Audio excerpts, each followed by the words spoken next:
All women are different, but they are all women. This video is androcentric from a men's point of view and is presented as opinion, commentary, and debate. Expressing opinions is not violence. These are ideas to challenge, question, and argue in public, because classical liberalism relies on the First Amendment for its dialectic.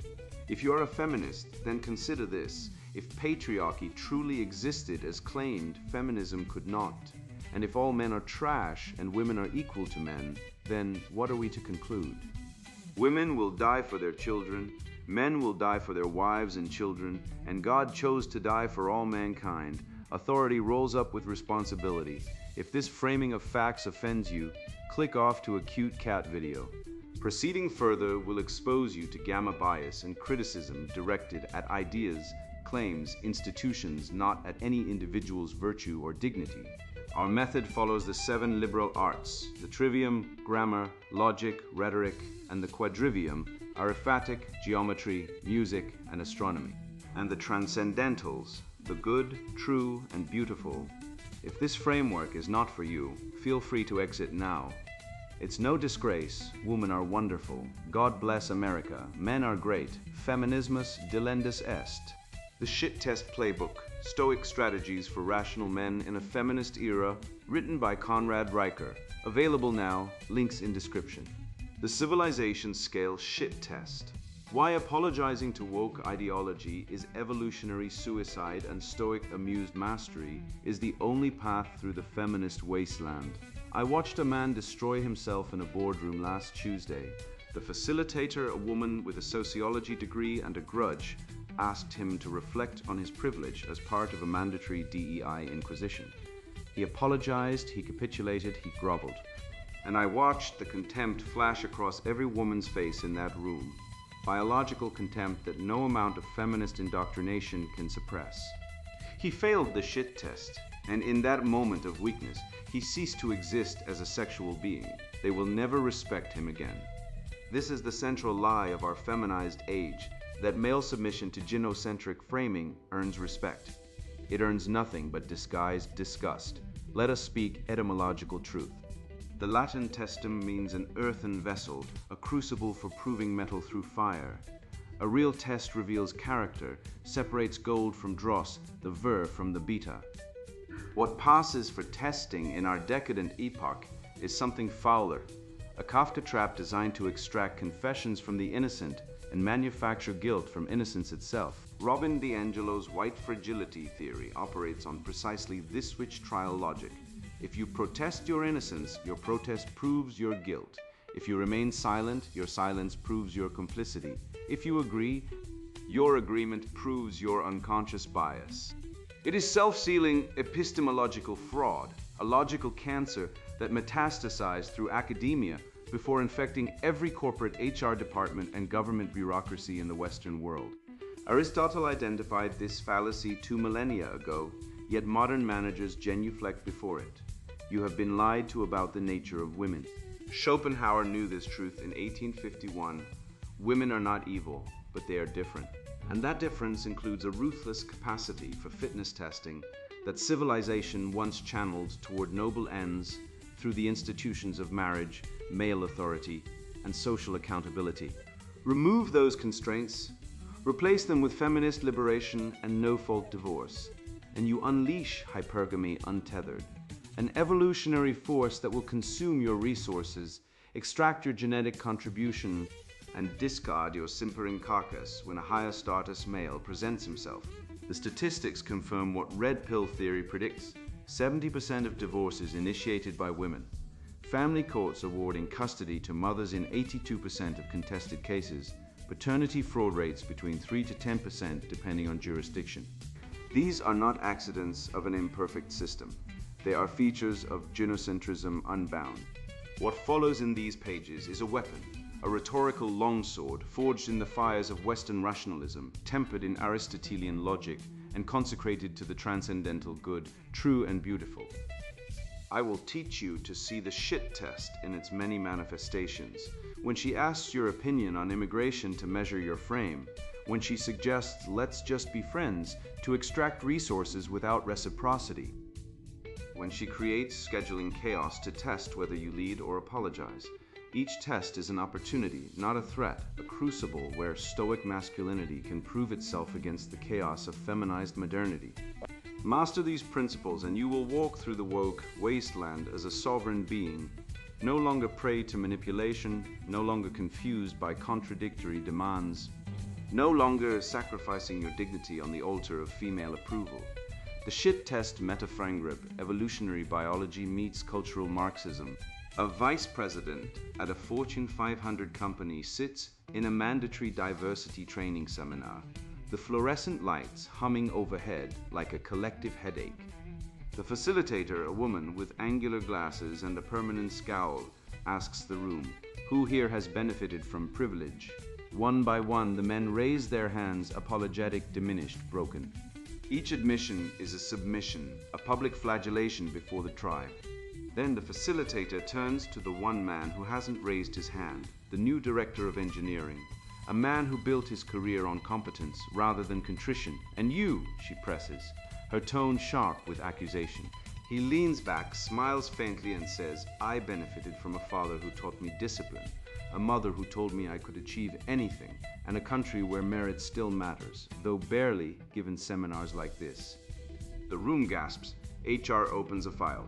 But something else happens. Every woman in that room, including the facilitator, later describes him in performance reviews as commanding, a natural leader, someone who doesn't crack under pressure. He passed. The corporate diversity seminar is not education. It is a macro-scale shit test, a fitness probe dressed in the language of justice, and the correct answer is never apology. Consider the immigration debate, that peculiar ritual where a man's moral worth is measured by his willingness to signal empathy for distant strangers over his own community's stability. A woman at a dinner party asks, but don't you feel compassion for refugees? The question seems innocent, humanitarian even. But watch her eyes as she asks it. They're scanning for weakness, for the man who will fold, who will abandon his territorial instincts to win her momentary approval. The man who answers with statistics about wage suppression, housing crises, and cultural friction is branded cold, unfeeling, a failure of the empathy test. The man who parrots the approved sentiment, refugees welcome, borders are racist, receives social validation but loses her respect. She will not date him, will not desire him, will not remember him. The third response is the correct one. I feel compassion for everyone, including my own children, whose futures I'm charged with protecting. Empathy without boundaries is suicide dressed as virtue. This answer signals strength, discernment, a capacity to hold complexity. The shit test is not about immigration. It is about whether you can maintain your frame when the entire culture conspires to collapse it. The cycle by which these tests propagate through civilization follows a ruthlessly efficient pattern: creation, enforcement, internalization, reproduction.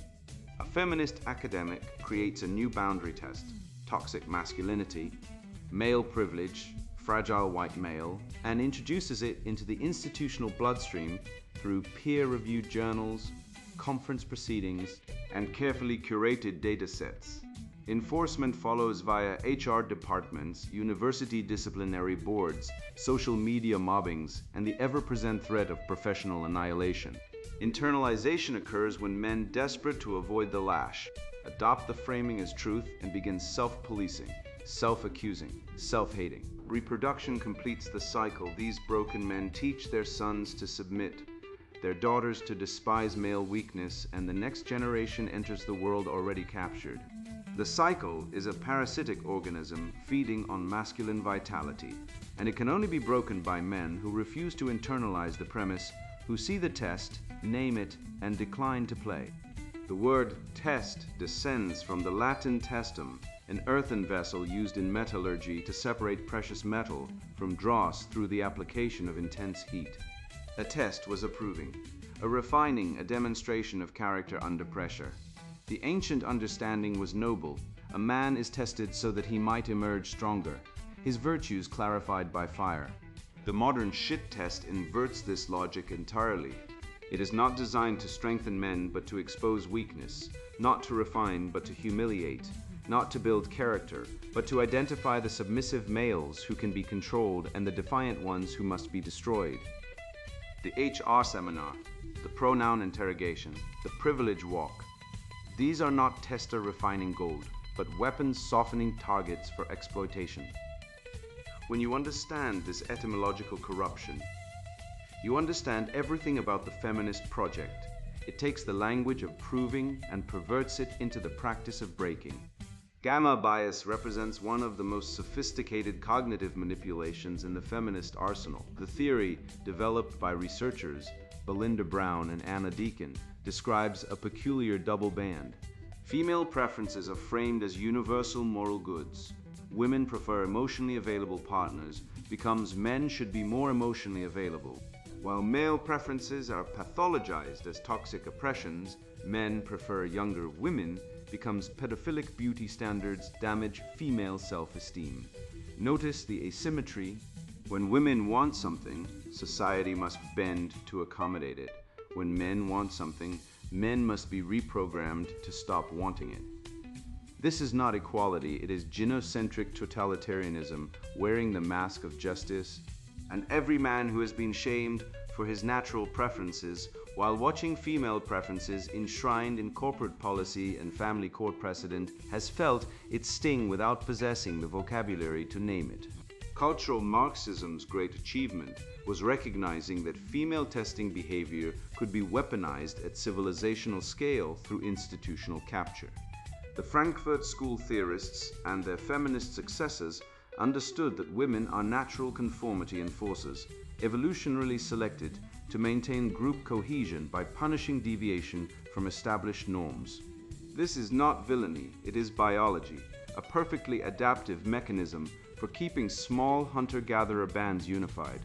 But when this instinct is hijacked by institutions, when the university trains women to identify deviation as oppression, when the HR department empowers them to punish microaggressions, when the therapy industry validates their every emotional fluctuation as evidence of systemic harm, the result is a civilization-scale enforcement mechanism that policies male behavior with the cold efficiency of an insect.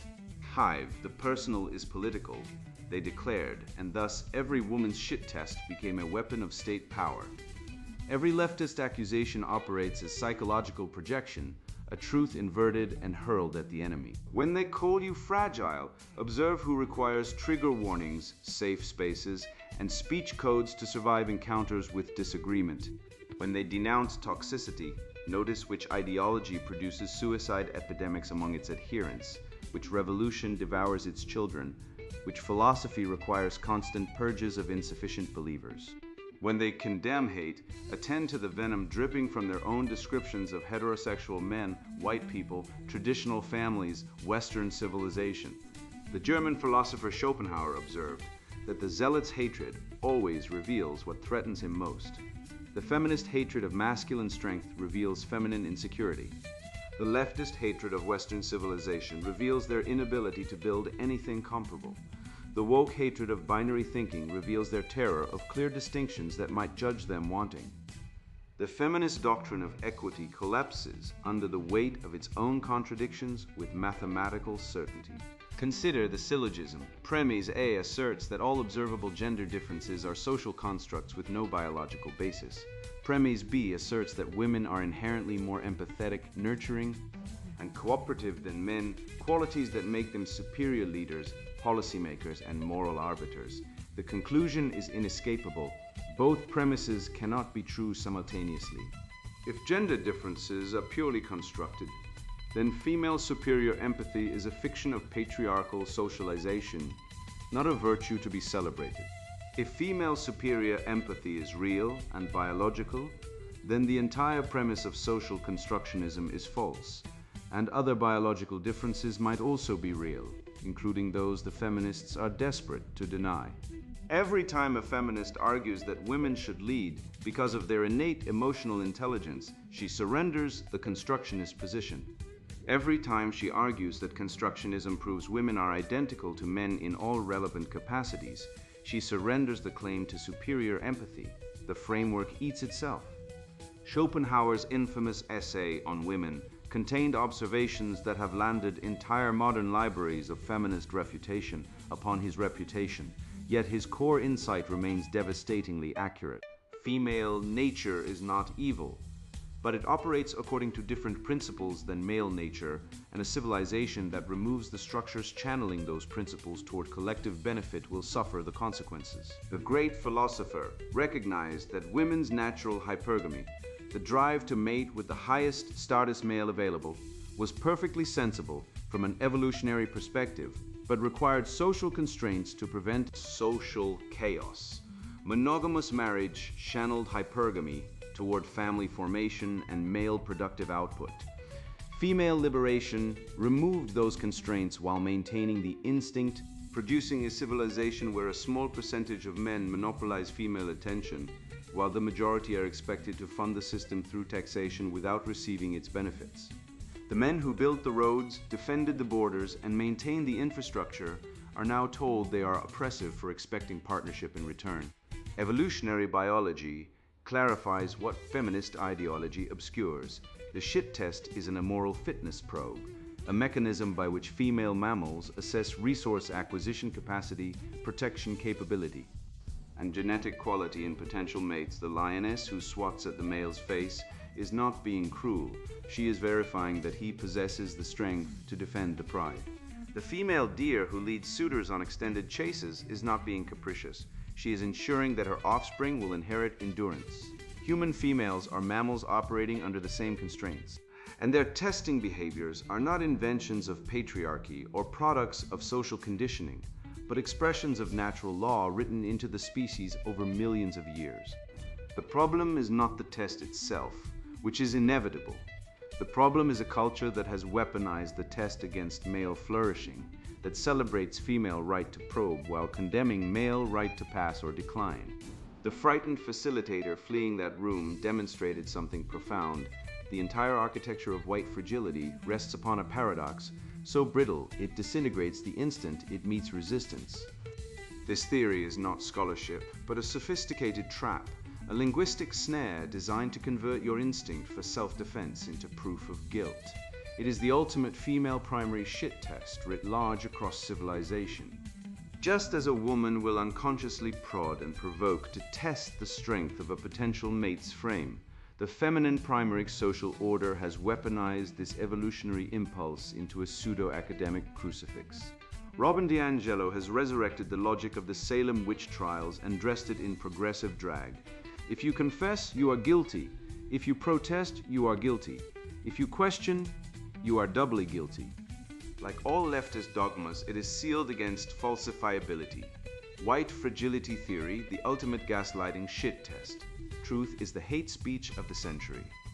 This aphorism, circulating among thinking men, captures precisely why white fragility theory represents the most sophisticated psychological warfare ever deployed against rational consciousness. I watched a colleague last year, during a mandatory DEI session, respond to accusations of implicit bias with 4 words that collapsed the entire proceedings. Interesting theory. What evidence supports it? The facilitator stammered, flushed, accused him of proving her point through questioning, then abruptly ended the session when he calmly requested we define our terms before proceeding. She fled the room. The machinery of psychological manipulation cannot withstand even the gentlest tap of dialectical inquiry.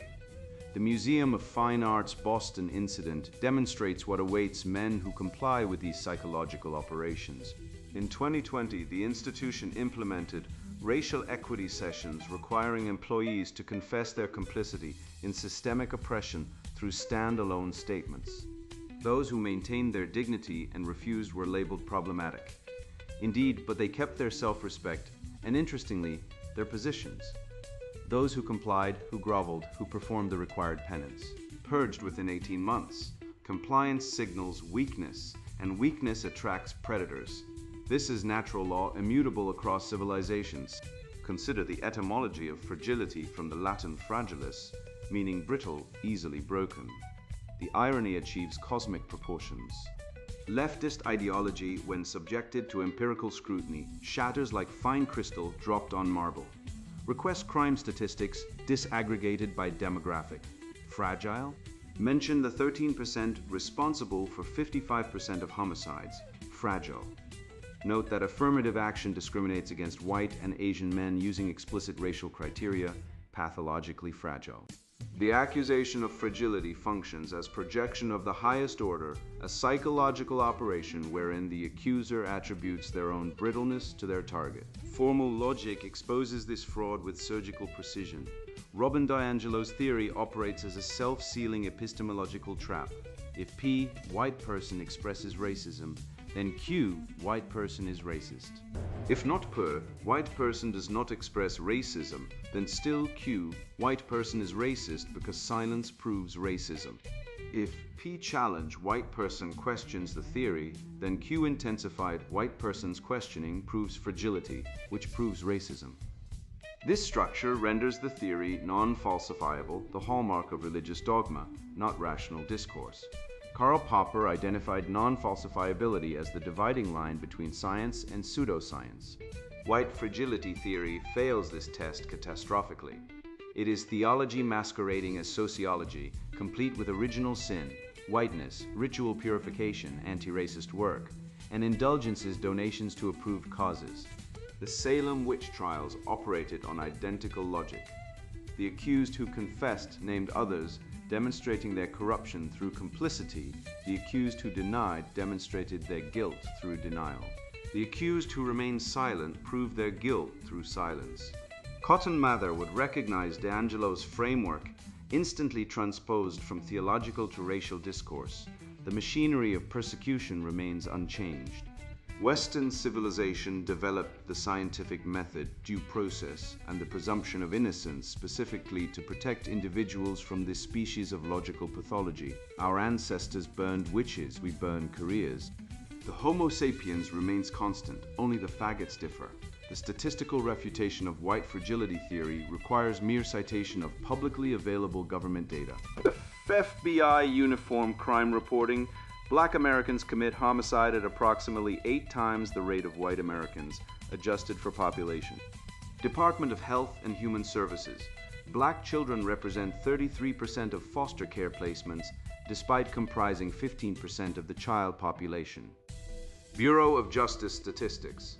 Black men are 12 times more likely than white men to be incarcerated, but also commit violent crimes at rates correlating with incarceration disparities. These facts do not represent hatred, they represent data.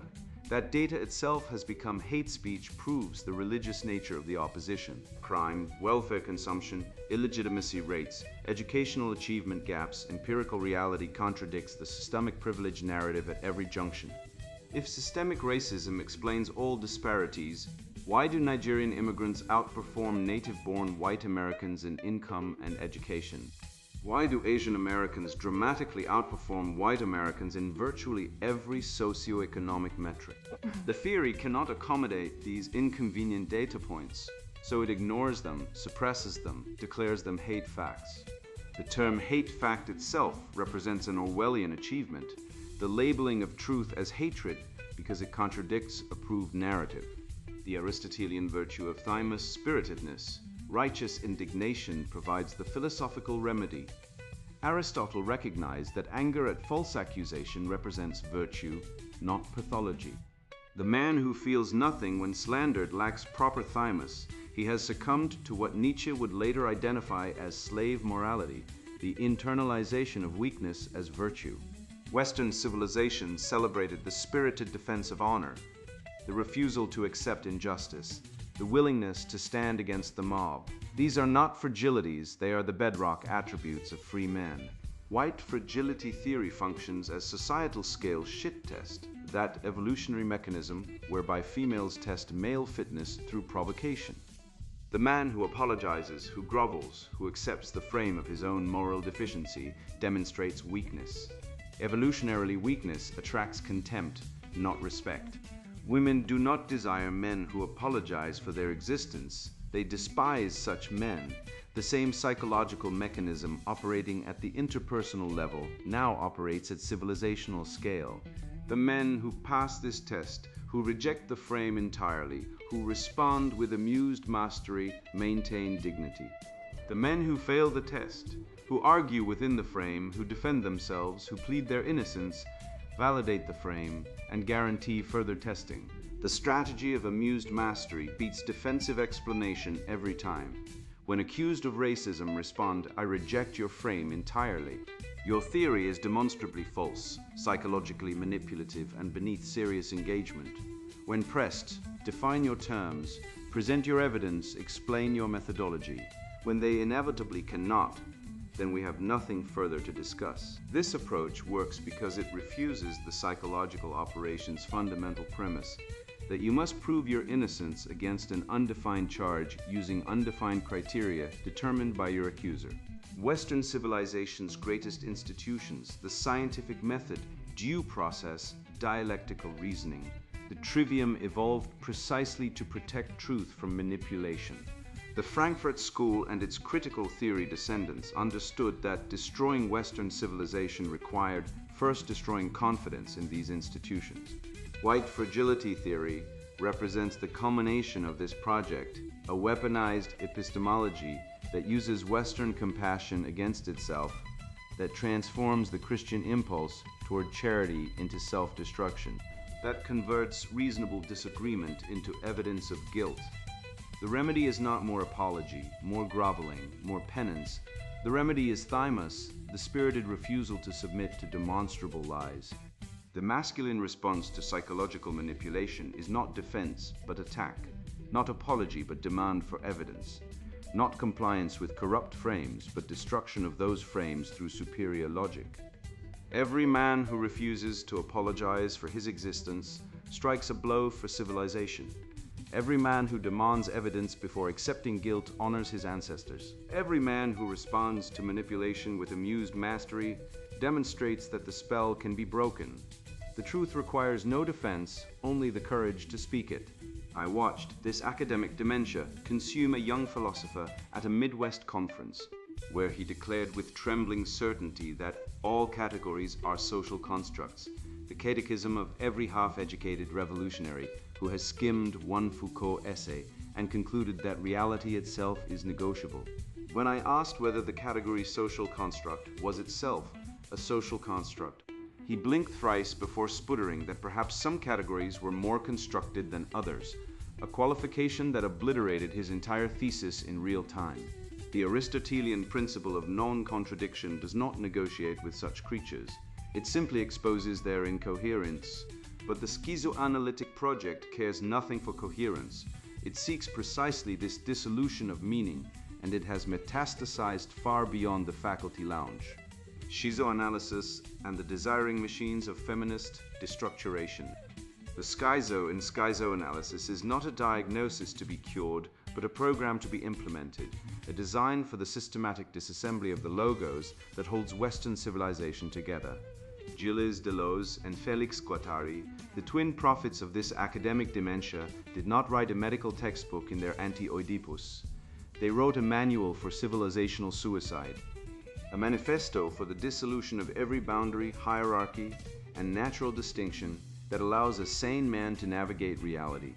Their much vaunted desiring machines are nothing more than the weaponized appetites of the id, stripped of the superego's discipline, and unleashed to consume everything sacred. The feminist project, ever opportunistic in its parasitism, seized upon this schizo archetype as its patron saint. What is the modern assault on fatherhood, marriage, and male spaces, if not the celebration of dissolution itself? To the schizoanalyst, the family is a prison, the father a tyrant, and the sexual distinction a crime against the flow of desire. This is not philosophy. It is the howling of demons dressed in academic robes. I watched this self-refutation unfold with hilarious exactness at a philosophy conference in the Netherlands, where a presenter with the nervous effect of a man perpetually checking his privilege declared that all categories are social constructs, all truth claims are violence, and all boundaries are oppression. When I raised my hand and asked him whether his own theory was true or merely another social construct, the silence that followed was more eloquent than his entire presentation. If all categories are constructs, then so is the category construct. If all truth claims are violence, then his claim that all truth claims are violence is itself an act of violence, the very oppression he purported to condemn. The man stammered, cited power dynamics, accused me of logocentrism as if logic were a disease, and ultimately admitted that truth was a concept he found problematic. Here is the eternal self-contradiction of the leftist. He asserts as true the proposition that nothing is true, fights for the right of all rights to be abolished, and constructs elaborate theories to prove that all theories are tools of oppression. You cannot reason with a man who has sawed off the branch he sits on, but you can surely enjoy watching him fall. The modern university has transformed into a schizoanalytic laboratory where meaning itself is the experimental subject, and the results are always the same: death. Consider the pronoun ritual, that daily liturgy of the insane where biological reality is suspended by linguistic fiat. A young woman, a biology major, no less informs her classmates that her pronouns are they, them, and expects the world to reorganize itself around this declaration. But pronouns are by definition distinctions of person, not expressions of inner identity. First person for the speaker, second for the addressed, third for the spoken of. To demand that others suspend grammar itself to accommodate one's desiring production is not liberation. It is the tyranny of the narcissist who cannot bear the existence of any structure he did not create. When you deconstruct categories to the point where man and woman lose all meaning, you have not freed humanity from oppression. You have freed reality from comprehensibility. The inclusive language commissars are not expanding the circle of belonging. They are dismantling the very faculty of recognition that makes belonging possible. Let us apply this schizoanalytic framework to the practical domain of mating, where the desiring machines of feminist destructuration grind young men into dust daily. Consider the friend zone, that dreary purgatory where promising young males are shelved like broken appliances while the objects of their affection pursue bad boys and thugs with predictable enthusiasm. The woman's declaration, "Let's just be friends," is pure schizoanalytic production. She extracts resources, emotional support, financial assistance, temporal investment, validation flows, while returning nothing but connection and shared experiences. The desiring machine runs one way. Her desires are produced and satisfied at his expense, while his desires are pathologized as entitlement and nice guy syndrome. What is the friend zone if not the economic model of socialism applied to relationships? The man invests capital, time, money, attention, and receives in return the same empty promises that socialist economies deliver to their citizens, from each according to his ability to each according to her whims. The feminist Schizo Alliance has perfected a system where men are compelled to produce while being denied the fruits of their production. Deleuze and Guattari's anti-Oedipus exposed itself as the philosophical arm of cultural disintegration the moment it declared war on the arborescent model of organization. That is, any structure with roots, trunk, and branches, any hierarchy of cause and effect, any genealogy of meaning. They championed instead the rhizome, a horizontal network with no center, no origin, no point of reference, no truth. This sounds liberating to the adolescent mind until you realize that every healthy organism operates on arborescent principles. The human body has a head and limbs, a heart and periphery, a central nervous system and extremities. The family has parents and children, a structure of authority and transmission. The polis has governors and governed, law and citizen. To declare war on the arborescent is to declare war on life itself, on the very principle of organization that distinguishes the living from the dead. The rhizome they celebrate is not freedom. It is cancer, a proliferation of cells without purpose, consuming the host in mindless expansion. Here we must deploy the cold steel of syllogism against this warm fog of deception. Premise A healthy civilization requires boundaries, hierarchies, and differentiation distinctions between true and false, good and evil, man and woman, citizen and foreigner, order and chaos. Premise B, schizoanalysis, explicitly aims to dissolve all boundaries into flows of desire, to flatten all hierarchies into horizontal networks, to deconstruct all differentiations into an undifferentiated slurry of becoming. Conclusion: schizoanalysis is civilizational poison, and its practitioners are either fools who do not understand what they destroy or enemies who understand perfectly well there is no third option. You cannot partially abolish boundaries. You cannot somewhat flatten hierarchies. You cannot selectively deconstruct categories. Once the principle is admitted, the logic runs to its conclusion, and that conclusion is the ruins of Europe, the feral streets of Baltimore, the Kafkaesque family courts where fathers are stripped of children on the word of a lying harpy, the universities where truth is colonial and biology is cisnormative. When faced with schizoanalytic nonsense in the wild, in the workplace, the university, the dating market, the political discourse, your weapon is the oldest technology of Western civilization, the trivium. Grammar first. Demand definitions. What do you mean by gender? What do you mean by oppression? What do you mean by patriarchy? Force them to ground their terms in reality, rather than allowing them to deploy words as emotional bludgeons. Logic second. Expose contradictions. If gender is a social construct, how can someone be born in the wrong body? If all hierarchies are oppressive, why should we accept the hierarchy of the oppressed over the oppressor? If truth is a tool of power, why should your truth claims have any power over me?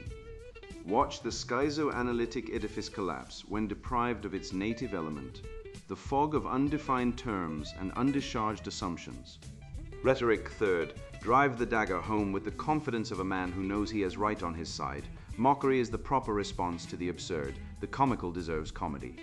The schizoanalytic project celebrates as liberation what every previous civilization recognized as decay. Rome did not fall because its citizens were insufficiently fluid in their identities. It fell because boundaries dissolved, hierarchies flattened, and the distinction between Roman and barbarian lost all meaning. The barbarians did not need to defeat Rome. They merely needed to wait for Rome to dissolve itself through the very processes the schizoanalysts celebrate. And what remedy does the Western canon offer for this cancer? Precisely what it has always offered: the transcendental pursuit of the good, the true, and the beautiful. The natural law written on the human heart, the virtues of courage, justice, temperance, and prudence. The trivium that trains the mind to name, to reason, to persuade. These are not social constructs or phallogocentric oppression. They are the structural necessities of any civilization that wishes to endure. The schizoanalyst dissolves. The man of the West builds. The schizoanalyst flows. The man of the West stands firm. The choice between them is the choice between the ruins of Carthage and the eternal city. A choice that history will make for you if you refuse to make it yourself. The degradation of meaning we witness in the schizo-dissolution of categories is not confined to the academy. It oozes into the marketplace of intimacy, where women, consciously or unconsciously, wield the same deconstructive blade against male competence. The feminist schizo project destroys the logos of civilization. The shit test destroys the logos of the individual man. Having dismantled the arborescent hierarchy of truth, the modern wasteland presents the rational male with our isomatic trap. The friend zone, a lateral network of extraction where the masculine virtue of provision is severed from the masculine reward of reproduction. This is the practical application of cultural Marxism at the cellular level, the redistribution of your time and resources to her emotional comfort without the oppressive structure of commitment or return. To pass this test, you must reject the false premise of the deconstruction entirely. You must reassert the center. You must recognize that when she offers you the friendship of a castrati, she is not extending a hand in solidarity, but demanding your participation in the schizoanalytic destruction of your own lineage. The boundary is the only antidote to the poison of boundlessness. The syllogism is absolute. The friend zone is a relation of exploitation. The rational man rejects exploitation. Therefore, the rational man rejects the friend zone. The practical praxis passing shit tests in the feminist wasteland. The cuckoldry of the modern male begins with 3 syllables. Let's just be friends. This phrase is not an invitation to platonic companionship. It is a coronation of your humiliation. When a woman speaks these words, she has already decided that your genetic line ends with her, a Darwinian dead end masquerading as mercy. The man who accepts this arrangement, who lingers in the antechamber of her affection, hoping that dutiful servitude will eventually yield romantic reward, has failed the most ancient fitness test encoded in human nature. He has demonstrated that his time has no value, his dignity no price, his seed no consequence. Nature abhors a sucker. The correct response to friend zoning is immediate withdrawal, a total freeze out that communicates without bitterness or negotiation that your attention is a commodity she has declined to purchase. "I have enough friends" will suffice, followed by radio silence. This is not cruelty, it is consequence. The friend-zoned man who remains available has taught her that his devotion requires no reciprocity, and she will can never respect him again. Consider the political shit test, now ubiquitous in our feminized dating discourse. A woman asks, "You don't care about immigrants?" With that characteristic blend of moral preening and predatory evaluation. She is not seeking information.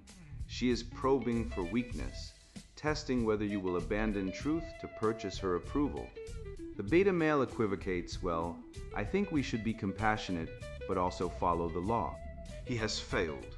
He has signaled that her feelings outrank his convictions. The red-pilled man responds differently. "I care about truth. Without borders, there is no nation. Without nation, there is no civilization. Without civilization, immigrants have nowhere worth immigrating to." Watch her eyes. The contempt evaporates, replaced by something far more useful. Respect. You have demonstrated that your frame cannot be guilted into submission, that you possess the masculine virtue of holding fast to reality against the emotional storms of gynocentric manipulation.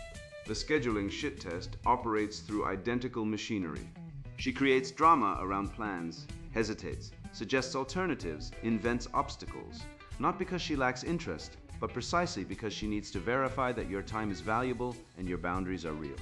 The man who over-explains, apologizes, accommodates every fluctuation of her menstrual mood ring has announced himself a resource to be exploited. Last autumn, I watched a nephew of mine handle this perfectly. She texted, "I don't know if Saturday works, maybe Sunday. My friend might need me. Things are crazy right now."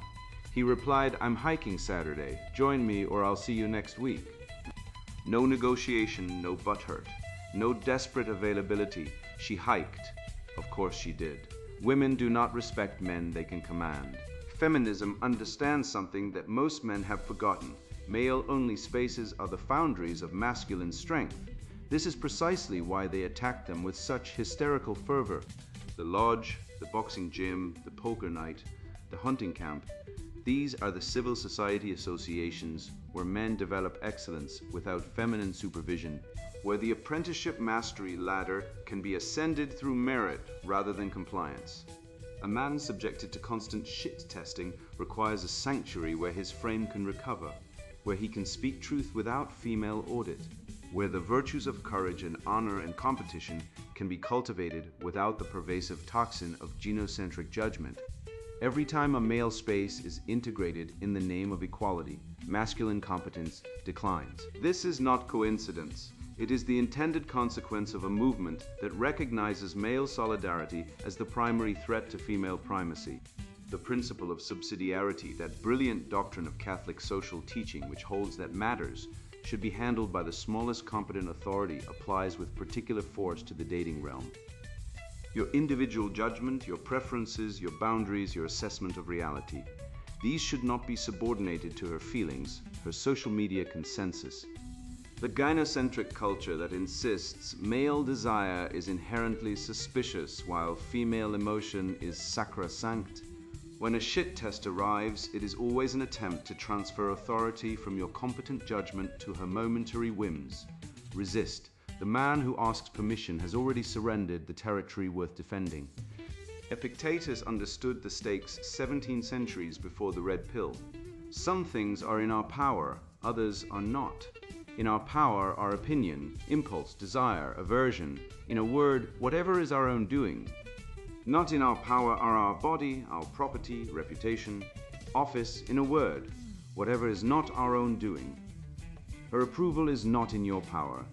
Her attraction is not in your power. The shit test is an examination of whether you have internalized this fundamental truth, whether you seek validation from without or possess the unshakable foundation of an internal locus of control. The feminist wasteland produces men who are entirely external, who desperately parse women's moods for clues about their own worth. These men fail every test because they have already conceded that female opinion is the currency of male value. The Stoic remastery begins when you stop caring about the outcome and start caring about the correctness of your response. There are 3 and only 3 valid responses to a shit test. First, amused mastery, the agree and amplify technique that demonstrates you cannot be provoked because her opinion simply does not register as a threat. She says, "You are so arrogant," and you reply, "Takes one to know one, sweetheart," with a grin. Second, frame control, the ignoring or reframing that signals her attempt at manipulation is beneath your notice. She says, "I bet you say that to all the girls," and you say, "Only the pretty ones."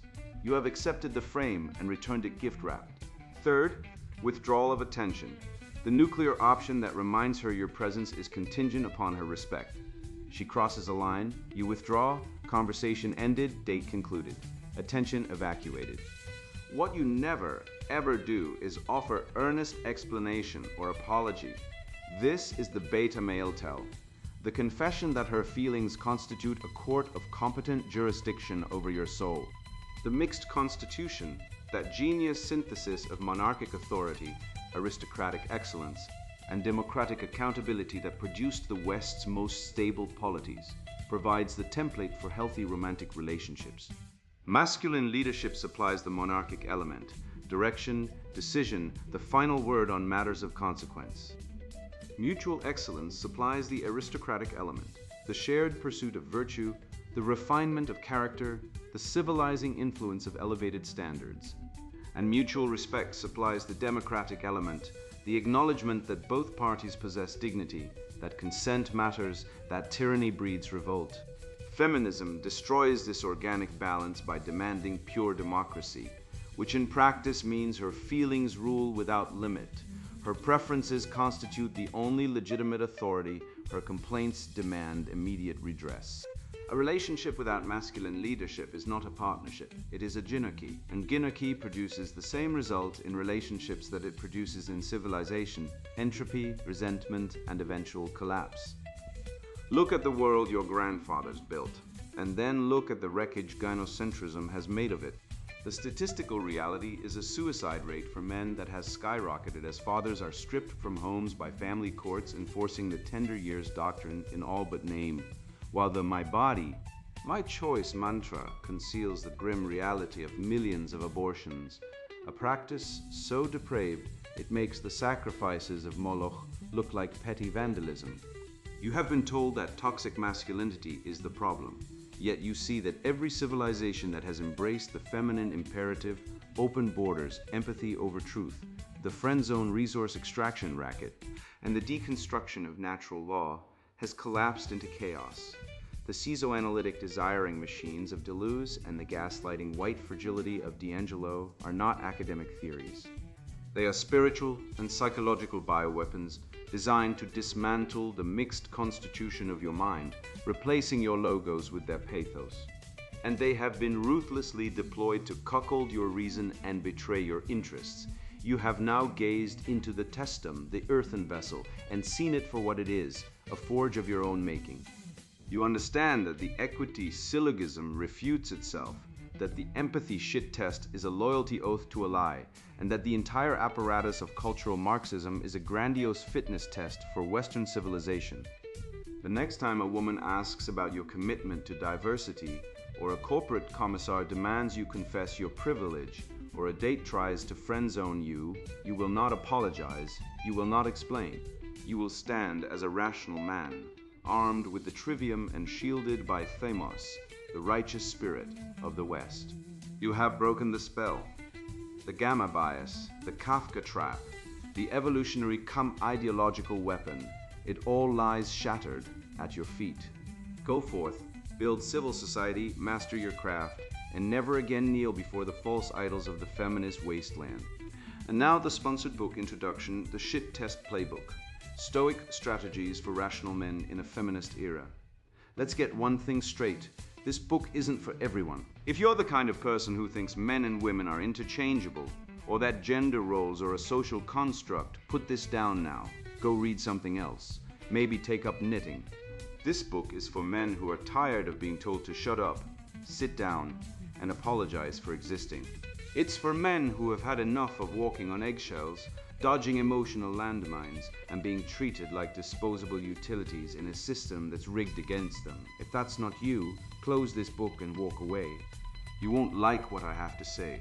I didn't write this book because I enjoy stirring the pot. I wrote it because I've lived it. I've been on the receiving end of every emotional weapon in the female arsenal. Double binds, word salad, gaslighting, dredged up grievances, character attacks, you name it. I've been through the ringer of modern relationships, where men are expected to be both stoic providers and emotionally vulnerable punching bags. I've seen firsthand how the system is designed to keep men trapped, laboring on the plantation while women are pedestalized, only for no one to end up happy. I've watched men I care about get destroyed by divorce courts, false accusations, and the endless demands of women who can never be satisfied. And I've had enough. This book is a survival guide for men in a world that's gone mad. It's not about hating women, it's about understanding them. Women aren't evil, but they are irrational.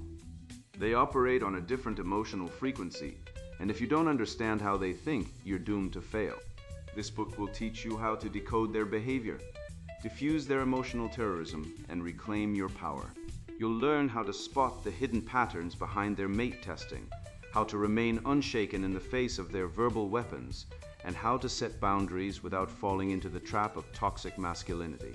You'll gain the mental toughness to handle their irrational demands and the tools to thrive in a gynocentric society without losing your integrity. But let me be clear, this isn't a book for the faint of heart. If you're looking for a pat on the back and a warm, fuzzy feeling, you're in the wrong place. This book is for men who are ready to face the hard truths, roll up their sleeves, and do the work. It's for men who want to stop negotiating with emotional terrorism and start living on their own terms. If that's you, keep reading. If not, close this book and walk away. You've been warned. The Shit Test Playbook, Stoic Strategies for Rational Men in a Feminist Era. Written by Conrad Riker. Buy now. Links in description